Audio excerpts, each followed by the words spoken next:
ভোরের আলো ফোটার পর থেকেই রাজধানীতে মুষলধারে বৃষ্টি। কয়েকদিনের তীব্র গরমের পর এমন বৃষ্টিতে স্বস্তির নিঃশ্বাস ফেলার কথা থাকলেও জলাবদ্ধতা আর যানজটে নাকাল নগরবাসী।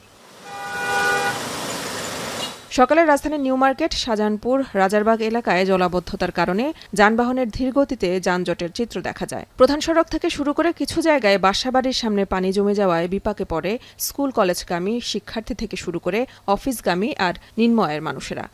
আমার গেটের ভিতরেই পানি চলে গেছে, আমি তো সেই ইট পেতে পেতেছি, তারপর গেটের বাইরে আসছি। রাস্তায় অনেক পানি জমে আছে, যার ফলে এখন হাঁটু উপরে পায়জামা উপরে উঠে করে আসছি। কোচিং মিস যাবে না, যার ফলে হেঁটে হেঁটে রাস্তায় আসা লাগতেছে। যানবাহন না পাওয়া এবং জলাবদ্ধতার কারণে হেঁটে যাওয়ায় যেসব স্কুলে পরীক্ষা চলছে সেখানে সময়মতো পৌঁছাতে পারেনি অনেক শিক্ষার্থী। তবে যেসব মোড়ে অস্থায়ী জলাবদ্ধতার তৈরি হয়েছে তা নিরসনে কাজ করতে দেখা যায় ঢাকা দক্ষিণ সিটি কর্পোরেশনের পরিচ্ছন্নতা কর্মীদের। ঝড় বৃষ্টির ভিতরে বাচ্চাদেরকে নিয়ে যখন বের হয়ে আসছি, বাচ্চার স্কুল ইউনিফর্ম তো সম্পূর্ণ ভিজে গেল।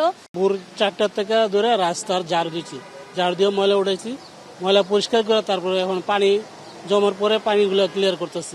আবহাওয়া অফিসের তথ্য মতে সারা দেশে মঙ্গলবার সকাল 6টা থেকে আজ সকাল 6টা পর্যন্ত 160 মিলিমিটার এবং রাজধানীতে সকাল থেকে দুপুর 12টা পর্যন্ত বৃষ্টিপাত রেকর্ড হয়েছে 45 মিলিমিটার।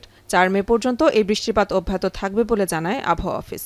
দেশের 8টি বিভাগের উপর দিয়েই এই ভারী বর্ষণের সতর্কবার্তা আমরা জারি করেছি। গত সকাল থেকে আমাদের আজকে সকাল 6টা পর্যন্ত যে বৃষ্টিপাতের রেকর্ড করা হয়েছে, সেখানে আমরা রেকর্ডকৃত সর্বোচ্চ বৃষ্টিপাতের পরিমাণ পেয়েছি 160 মিলিমিটার, যেটা কিশোরগঞ্জের নিকলিতে রেকর্ড করা হয়েছে।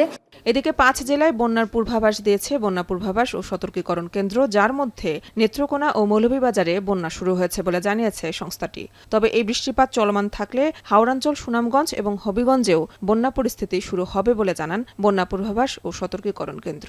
আমাদের ভারী বৃষ্টিপাতের পূর্বাভাস বলছে যে এই বৃষ্টিপাত অব্যাহত থাকবে এবং এর ফলে সামনে হবিগঞ্জ জেলা এবং পরবর্তীতে সিলেট এবং সুনামগঞ্জ জেলার নিম্নাঞ্চলে বন্যা ঝুঁকির প্রবণতা রয়েছে এবং সেই অনুযায়ী আমরা অ্যালার্ট ইস্যু করেছি।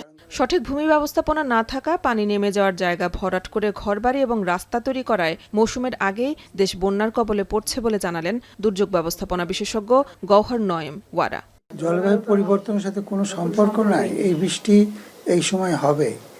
এটা আমাদের মৌসুমী বায়ু আসছে, মৌসুমী বায়ু আসার সময়, মৌসুমী বায়ু যাওয়ার সময় বৃষ্টিপাত হয় এবং এটা স্বাভাবিক বৃষ্টিপাত। এটা এমন না যে অতিরিক্ত বৃষ্টিপাত, ক্লাউড বাস্ট একটা দুটো জায়গায় হতে পারে, কিন্তু সেটাও পানিটা নেমে যাওয়ার একটা ব্যবস্থাপনা আমাদের থাকতে হবে। তবে এই আগাম বন্যার কারণ জলবায়ু পরিবর্তন নয়, বরং মানব সৃষ্ট, বলছেন দুর্যোগ ব্যবস্থাপনা বিশেষজ্ঞরা। মেহেরিন অ্যানি, এখন, ঢাকা।